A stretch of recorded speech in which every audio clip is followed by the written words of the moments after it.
I think every American should be upset with Fauci, no matter what their political affiliation.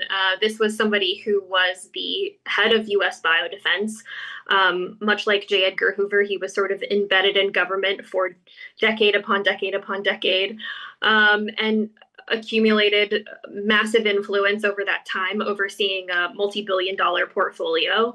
And when a novel virus came along that a lot of circumstantial evidence tied to a lab that he had sent funding to and sent sensitive IP to, he used his position as the head of US biodefense, including multiple meetings with the National Security Council in January and February 2020, never mentioned this connection, and in the public, used his position as, for a time, a trusted voice in the media to also suppress this theory that would have massive reputational consequences for him. So this is someone who put his own personal interests and covering his butt basically over national security. And there were a lot of other mini Faucis sort of embedded in the deep state as well,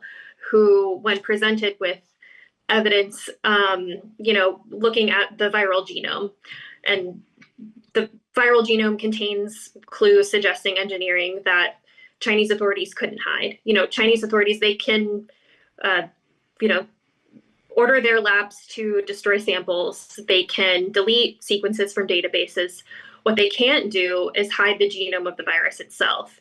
And our smartest scientists were saying there are clear signs that this is a lab-generated virus embedded in the genome that Chinese authorities are powerless to hide.